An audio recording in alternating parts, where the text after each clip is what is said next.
सभी किसान मित्रों को नमस्कार। स्वागत है आप सभी का हमारे YouTube channel infotech farming leader में। किसान मित्रों, दिनांक है आज 18 जून 2022 वार शनिवार। समय हुआ है अभी हाल फिलहाल 9 बजे हैं। वीडियो आप तक पहुंचेगा 9:05 या 9:10 तक। किसान भाइयों, बात कर लेते हैं मध्य प्रदेश की सबसे बड़ी मंडी इंदौर की चौइत्रा मंडी। इंदौर की चौइत्रा मंडी में तीनों जिनसों की कितनी आमदनी है, वहीं कल का क्या रेट निकल कर आया, दोनों विषयों में चर्चा होगी। साथ ही साथ बांग्लादेश बॉर्डर कब खुल रहा है, इस विषय में भी हम चर्चा करेंगे।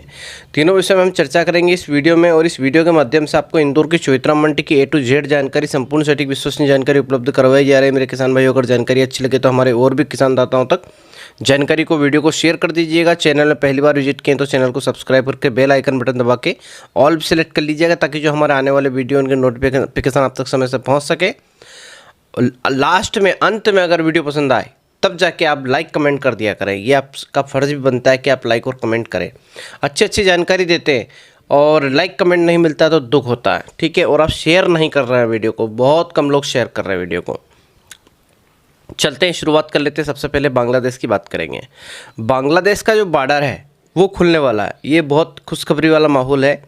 बहुत सारे यूट्यूबर कहते हैं कि ये आर्टिकल छपा है, वो आर्टिकल है, सब झूठ बात है। आर्टिकल से क्या होता है, पेपर में मैं कुछ भी छाप दूँ, उससे कुछ फर्क नहीं पड़ेगा। लेकिन हाँ, ये हकीकत है कि पेपर में जो लिखा रहता है उसका 10% सही रहता है। मैं जो बता रहा हूँ आप, ये व्यक्ति विशेष के द्वारा अनाउंस किया गया है। महाराष्ट्र कांदा उत्पादन के जो अध्यक्ष हैं भारत दिगोले जी, उनका कहना है 1 जुलाई से बांग्लादेश बॉर्डर खुल जाएगा। साथ ही साथ उन्होंने संकेत दिया है कि 5 से 6 देशों के और भी बॉर्डर खुलने वाले हैं, जहां हम निर्यात चालू करेंगे। हो सकता है उसमें अगर रसिया देश अगर हुआ, रसिया अगर उसके अंदर हुआ, जैसे अभी जो निर्यात हो रहा है वो म्यांमार, दुबई, श्रीलंका और नेपाल में हो रहा है, ठीक है। इसके बाद बांग्लादेश में चालू होगा और रसिया में चालू होगा, तो टोटल होगा 6 देश। 4 देशों में और चालू होने का चल रहा है प्रोग्राम। अगर इन 4 देशों में और अगर चालू हुआ, पहली चीज़ तो ये कि रसिया में ही चालू अगर हो गया निर्यात, तो 100% प्याज में उछाल 5 रुपये का रहेगा। कितने का? 5 रुपये का उछाल। सिर्फ रसिया अकेला 5 रुपये की तेज़ी करवाएगा आपके इस प्याज में। बांग्लादेश अगर खुला, तो बांग्लादेश अगर जैसे ही निर्यात खुला, तो हमारी जो गोल्टी और गोल्टा का जो भाव अभी नहीं आ रहा है ना, 5, 6, 7 रुपये में बिक रहा है, ये सीधा आप 10, 12 रुपये पे आ जाएगा। और प्याज जो अभी 12, 13, 14 पे चल रहा है, वो सीधा 16, 17, 18 पे चला जाएगा, 20 तक भी जा सकता है। रसिया का अगर निर्यात चालू हुआ तो 100% 22, 23, 25 पे भी जा सकता है प्याज जुलाई महीने से। लेकिन रसिया का निर्यात चालू होना चाहिए। मोदी जी से मांग की है रसिया ने, भारत से मांग की है कि हमें प्याज आप निर्यात कीजिए। लेकिन ये क्या है, पता नहीं क्यों निर्यात नहीं कर रहा है, या फिर कहीं अमेरिका आंख दिखा रहा है, उस कारण से डर रहा है। तो ऐसा नहीं होना चाहिए, ठीक है। अमेरिका अपनी जगह, भारत अपनी जगह। भारत अपने खुद के फैसले स्वयं ले सकता है, इतना तो शक्तिशाली बन चुका है हमारा भारत देश। और मेरे हिसाब से फैसला लेना चाहिए मोदी जी को। रसिया, वहीं बांग्लादेश और 4-5 देश और हैं जहाँ पे प्याज भेजना है, तो इन सभी देशों में प्याज जाना चाहिए मेरे हिसाब से। अगर इन देशों में प्याज का निर्यात होता है तो हमारे किसान भाई बहुत खुशहाल हो जाएंगे। उनका जो है, जो लागत उन्होंने लगाई है, उसका जो उत्पादन निकल के आना चाहिए था वो आधा आया है। उसी हिसाब से जो उनकी लागत है 1800 रुपये प्रति कुंटल की बैठी है। अब 1800 तो वो चाहिए, कम से कम 1000 ऊपर चाहिए, नहीं 2800 रुपये, 3000 के लगभग अगर प्याज बिकता है किसानों का, तो ही किसानों का फ़ायदा हमें देखने को मिलेगा। वो भी ज़्यादा नहीं, 1000-1200 रुपये प्रति कुंटल बचेंगे उन्हें। तो मेरे किसान भाइयों, ये थी बांग्लादेश बॉर्डर की जानकारी जो मुझे उचित लगी, तो मैंने आपको दे दी है।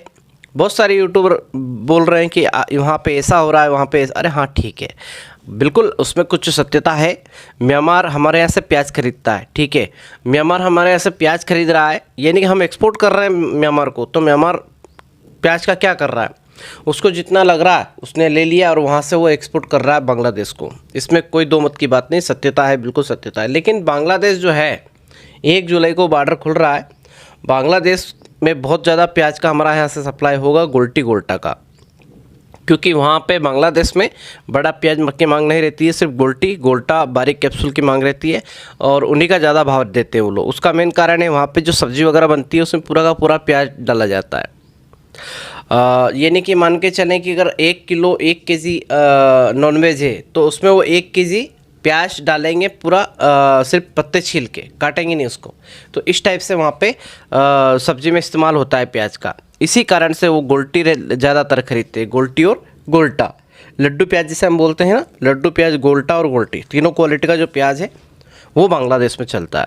रसिया का अगर निर्यात खुलता है तो रसिया में हमें बड़ा प्याज देना पड़ेगा, मिनिमम 30 से 35 mm से बड़ा,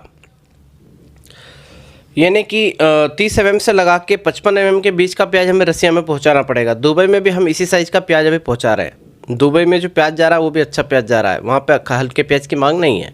नेपाल में निम्न क्वालिटी का जो भी प्याज आप भेज सकते हैं, जो भी उनकी मांग है वो चल जाएगा, वहाँ कोई दिक्कत नहीं। म्यांमार भी उठा लेता है जैसा चाहिए ऐसा। लेकिन रसिया और दुबई ऐसे देश हैं जहाँ बेस्ट क्वालिटी का प्याज ही वो खाना पसंद करते हैं, क्योंकि दोनों देश अमीर देश हैं। लेकिन रसिया की जो भी हालत है वो बहुत अभी ज़्यादा बेकार हो गई है इस युद्ध के कारण। अभी जो युद्ध चल रहा था उस युद्ध में रसिया की भी हालत ख़राब हुई है। पृथ्वी के ऊपर रसिया जो है वो सबसे बड़ा देश है।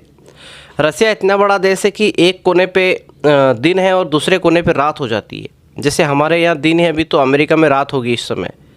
अभी हमारे यहाँ दिन की 9 बजे है, वहाँ रात की 9 बजे होगी, उल्टा हो जाता है। उसी प्रकार से रसिया अकेला ऐसा देश है भारत के पृथ्वी पे, जहाँ एक ही दिन में रात और दिन दोनों होते हैं। एक ही देश में एक ही समय पे रात और एक ही समय पे दिन होता है। यानी कि रसिया में एक कोने पे अगर अभी 9 बजे हैं सुबह की, तो दूसरे कोने में रात की 9 बजे हैं। इतना बड़ा देश है।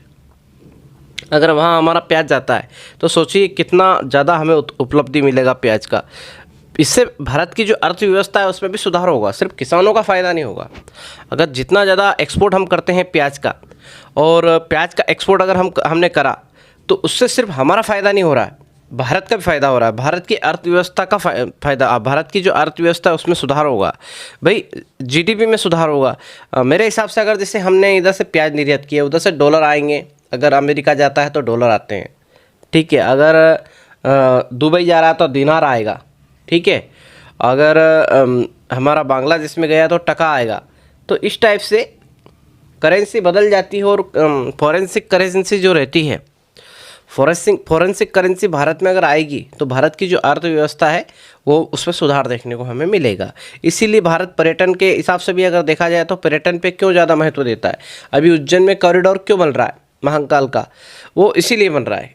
उससे हमारी जो जीडीपी है वो ग्रोथ करेगी, अर्थव्यवस्था में सुधार होगा।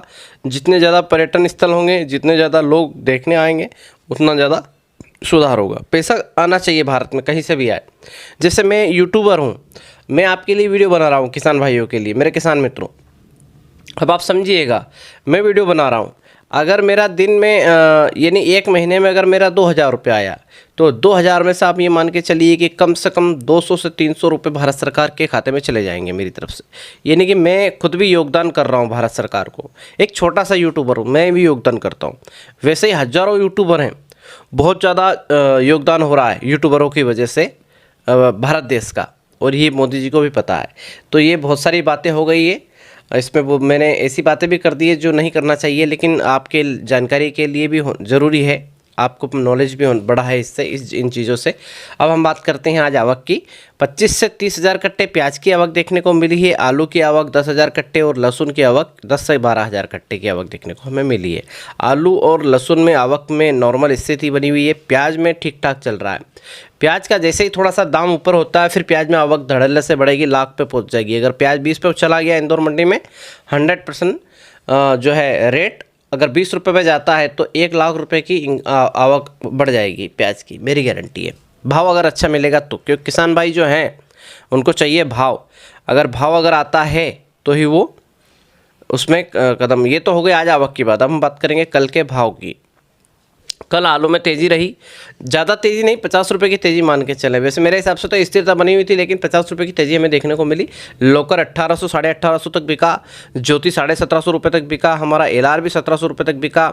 सोना चिप्स 1750 तक बिका। एटीएल जो है हमारा वो 15 साढ़े 1500 रुपये तक बिका।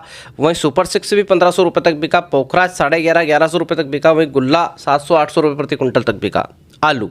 अब बात आती है लहसुन की, तो लहसुन में कल हमें ज़्यादा तेज़ी देखने को नहीं मिली। ऊपर में लास्ट 3500 रुपये तक बिकी है लहसुन मंडी में। इक्का दुक्का लाट 4,000 रुपये बिक गए तो उससे कोई मतलब नहीं है। एक दो लॉट से बल्क में जो माल बिकता है उसी का मैं रेट बताता हूँ। तो 3,500 रुपये तक लहसुन का रेट रहा कल। और अच्छी क्वालिटी के अगर लहसुन है तो 3,000 से 3,500, मीडियम क्वालिटी की अगर तो 1500 से 3,000, बारीक जो लहसुन है वो 1 रुपये से लगा के 8 रुपये, और थोड़ी सी उससे अच्छी 8 रुपये से लगा के 15 रुपये। ठीक है, बात कर लेते हैं प्याज की। प्याज में कल 250 रुपये माइनस रहा। प्याज में ऊपर लास्ट भाव रहा था 1,550 रुपये का, 1,600 रुपये तक तो गया ही नहीं। एक लाट बिका था सिर्फ नासिक महाराष्ट्र साइड गाड़ी आई थी उसका 1,600 रुपये, 1,550 और 1,600 रुपये में बिका था। बाकी खंडवा साइड का 1,500 रुपये में बिका था। बाकी मध्य प्रदेश का जो प्याज बाकी जिलों का वो 1,450 रुपये से ऊपर गया ही नहीं इंदौर मंडी में। तो ये थी मेरे किसान भाइयों जानकारी इंदौर की चौइत्रा मंडी की, आलू प्याज लहसुन की आवक की और कल के भाव की। फाइनल भाव आएगा शाम को 6:30 बजे। मैंने कल 6:30 बजे वीडियो डाल दिया था, लेकिन उसको अनलिस्ट पे डाल दिया था, फिर वो मैं उसको भूल ही गया अपलोड करना। मैंने उसको 7:45 बजे अपलोड किया, उसके लिए आप सभी किसान भाइयों से माफ़ी मांगता हूँ। ठीक है, और वहीं 12:30 बजे आएगा हमारा शाजापुर मंडी का वीडियो, देखना ना भूलें। सभी किसान मित्रों का धन्यवाद। जय जवान जय किसान, जय हिंद, जय भारत, वंदे मातरम।